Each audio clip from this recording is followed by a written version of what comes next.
Hello students. आज के इस वीडियो में हम आगा खान बोर्ड के सेकेंड ईयर के 11.4.13 एसएलओ को देखेंगे, जिसका टाइटल है write a C plus plus program that uses compound expression. तो पिछली जो वीडियो थी 11.4.12 उसमें भी कंपाउंड एक्सप्रेशन के ऊपर बात हुई थी, और दो तीन छोटे छोटे प्रोग्राम्स हैं उनको मैंने बनाया था वहाँ पे, तो उसको भी आप पहले देख सकते हैं। कंपाउंड एक्सप्रेशन क्या होता है? Compound expression is a single statement that combines multiple operations using arithmetic, logical, relational और assignment operators. तो combination of arithmetical, logical, relational और assignment operators को मिला के आप जो एक्सप्रेशन बनाते हैं उसको आप एक कंपाउंड एक्सप्रेशन कहते हैं। तो इसको हम देखते हैं, छोटा सा एक प्रोग्राम बनाएंगे जिसमें मैं कोशिश करूंगा कि सारे ऑपरेटर्स जो हैं इसमें यूज़ हों, ताकि आपको पता चले कि कंपाउंड एक्सप्रेशन कैसे बनता है प्रोग्राम। तो उसकी आउटपुट भी देखेंगे कि उसकी आउटपुट क्या आती है।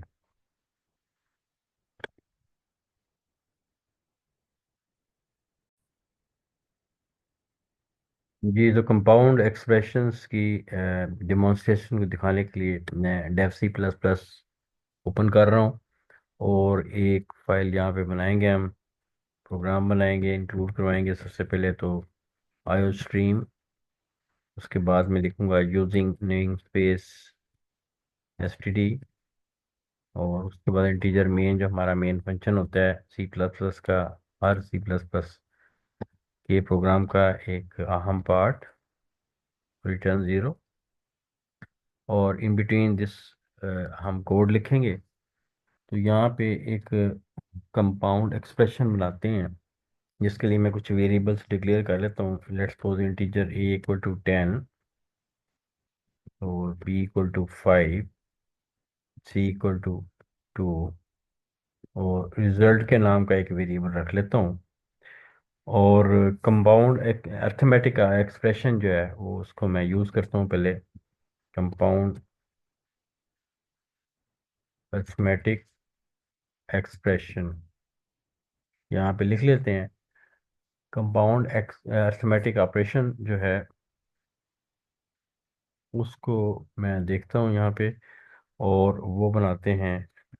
Let's suppose result equal to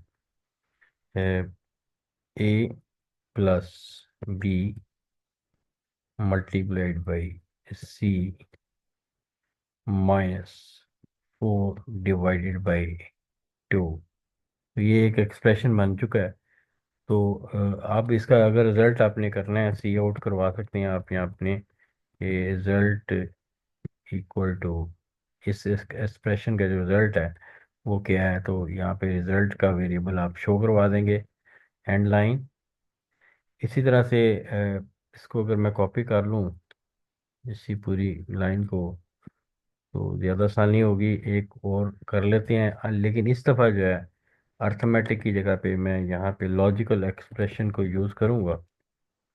और लॉजिकल एक्सप्रेशन के लिए मैं एक वेरिएबल बनाता हूँ बूल टाइप का। ठीक है जी। तो बूल मतलब होता है यस नो या ट्रू फॉल्स। ठीक है। तो बूल टाइप का एक वेरिएबल बना लेता हूँ, और यहाँ पे इसको मैं कोड को डिलीट कर देता हूँ यहाँ से। यहाँ पे मैं लिखता हूँ बूल, और इसका नाम रखते हैं कंडीशन। और इसमें जो एक्सप्रेशन है वो दे देते हैं, let's suppose a is greater than b. उसके बाद एंड का ऑपरेटर लगाता हूँ, दो दफ़ा एम्परसेंड साइन जो है मैं प्रेस करूँगा। उसके बाद मैं बी लेस देन सी, सी लिखता हूँ। और उसके बाद एक और एक्सप्रेशन और भी लगा देते हैं यहाँ पे, और यहाँ पे लिख देते हैं ए इक्वल टू, इक्वल टू मतलब ये है कि उसके कंपैरिजन के लिए इस्तेमाल होता है। डबल इक्वल साइन जो है कंपैरिजन के लिए इस्तेमाल होता है। तो ये एक्सप्रेशन एक बन चुका है हमारा। ठीक है। अब ये सॉल्व कैसे होगा? सॉल्व ऐसे होगा कि एंड ऑपरेटर जो होता है, आपको पता है, जो एंड ऑपरेटर यूज करते हैं जब, तो जो भी ऑपरेंड उसके उसके हैं, इसमें ऑपरेंड एक लेफ्ट साइड पे एक राइट साइड पे है, तो दोनों ऑपरेंड का पॉजिटिव होना ज़रूरी है, यानी कि ट्रू होना ज़रूरी है। दोनों ट्रू होंगे तो रिजल्ट ट्रू आएगा, अगर एक भी उनमें से फॉल्स आया तो रिजल्ट फॉल्स आएगा। और ऑपरेटर में अगर दोनों में से एक भी ट्रू हो जाए तो रिजल्ट ट्रू हो जाएगा। राइट। तो ये सूत्र हाल है। इसको अब नेक्स्ट हम देखते हैं कि कैसे इसको करना है। और इसका रिजल्ट जो है हम यहाँ पे ले सकते हैं। अ, यहाँ पे आप लिख सकते हैं cout result of the logical expression, जो भी मर्जी आप यहाँ पे लिख सकते हैं। और यहाँ पे रिजल्ट मैंने लिख दिया, एंडलाइन कर दिया। नेक्स्ट आपके पास असाइनमेंट एक्सप्रेशन जो है उसको हम ले लेते हैं। तीसरी फॉर्म जो है compound, sorry, compound assignment expression. Right.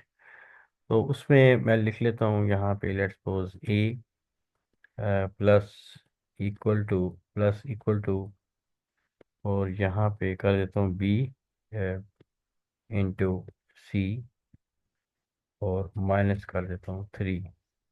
ठीक है जी। तो ये किसके बराबर होगा? ये इक्विवेलेंट होगा, अगर मैं ये होगा equivalent a equal to a plus, उसके बाद आ गया जी बी इंटू सी। ठीक है जी। और -3 इसके इक्विवेलेंट होगा ये। राइट। तो ये एक्सप्रेशन जो है ये इसके इक्विवेलेंट होगा क्योंकि ए प्लस प्लस का मतलब होता है a is equal to a plus one, और ए प्लस बी अगर यहाँ पे होता, ये चीज़ ना होती, तो ए प्लस इक्वल टू बी अगर फर्स्ट में खाली होता है तो लिखता है वो इक्विवेलेंट होना था a equal to a plus b. Right. तो ये इसके इक्विवेलेंट आ गया। अब इसकी वैल्यू आप प्रिंट करवा सकते हैं। ए की वैल्यू जो है यहाँ पे अब प्रिंट हो जाएगी। तो यहाँ पे आप लिख सकते हैं कि मिसाल के तौर पे अपडेटेड वैल्यू, ठीक है, ऑफ ए कर देते हैं, और यहाँ पे ए प्रिंट करवा देता हूँ एंड लाइन। तो इस तरह से 3 एक्सप्रेशन मैंने दे दिए यहाँ पे। सबसे पहले अर्थमेटिक एक्सप्रेशन है, उसका रिजल्ट जो है रिजल्ट के वेरिएबल में स्टोर करवा दिया है। नेक्स्ट उसके बाद उसको प्रिंट करवा दिया। इसी तरह से कंपाउंड लॉजिकल एक्सप्रेशन में यहाँ पे ये चीज़ एक एक्सप्रेशन बनाया है, जिसको उसकी वैल्यू जो है कंडीशन यानी बोल में मैंने स्टोर करवाई है। 1 0 होगा या ट्रू फॉल्स होगा। तो इस तरह से तीसरा एक्सप्रेशन जो है असाइनमेंट एक्सप्रेशन बनाया है। तो इनको देखते हैं इनका रिजल्ट क्या आता है। F11 प्रेस कर रहा हूँ मैं। F11 प्रेस किया है तो मेरे पास रिजल्ट जो है वो यहाँ पे 18, और यहाँ पे result of the logical expression 18, और उसके बाद 17। ये इसकी वैल्यूज आई हैं। अ, यहाँ पे जो आपने गलती यहाँ पे ये हुई है कि दोबारा से अगर रन करें, मुझे लगता है यहाँ पे थोड़ा सा लॉजिकल एरर है हमारा। लेकिन रिजल्ट की वैल्यू तो 18 आ गई है, लेकिन result of the logical expression जो है वो 18 नहीं हो सकती। तो इसका मतलब है कि यहाँ पे हमारे कोई गड़बड़ की है। तो ये गड़बड़ ये है कि इसमें कंडीशन को आपने बेसिकली शो करवाना था। ठीक है। वेरिएबल का नाम है कंडीशन, तो इसको मैं कॉपी कर लेता हूँ सिंपली, और रिजल्ट की जगह पे इसको रिप्लेस कर देता हूँ, ताकि इसकी वैल्यू जो है कंडीशन की वैल्यू है। अगर दोबारा से इसको F11 से रन करूँगा मैं, तो अब वैल्यू चेंज आएगी। अब वो ट्रू है तो 1 आएगी, फॉल्स होगा तो 0 आएगी। तो ये अपडेटेड, ये 3 किस्म के एक्सप्रेशंस हैं जिनकी ये वैल्यूज़ हैं। और ये कंपाउंड एक्सप्रेशन आप इस तरह से कोई भी बना सकते हैं। इसके आगे भी मज़ीद आप कोई एक्सप्रेशन बनाते हैं, इस लाइन को आप लंबा कर सकते हैं। आप ये तो दो ऑपरेंड यहाँ पे यूज हुए हैं, लेफ्ट साइड पे ए ग्रेटर देन बी, और राइट साइड पे बी लेस देन सी। इसके अलावा आप एक और एंड लगा के, मतलब जितना मर्जी आप इसको एक्सटेंड कर सकते हैं। ठीक है। तो इस तरह से आप जो है कंपाउंड अर्थमेटिक ऑपरेशन एक्सप्रेशंस और कंपाउंड लॉजिकल एक्सप्रेशंस एंड जो आपके असाइनमेंट एक्सप्रेशंस होते हैं उनको आप ऐसे एक्सप्रेशन बना सकते हैं। और उसको मैंने प्रोग्राम को रन करके भी दिखाया है कि उसकी वैल्यूज़ जो हैं वो क्या आएंगी। तो मैं उम्मीद करता हूँ कि ये वीडियो आपके लिए हेल्पफुल होगी। Thank you very much.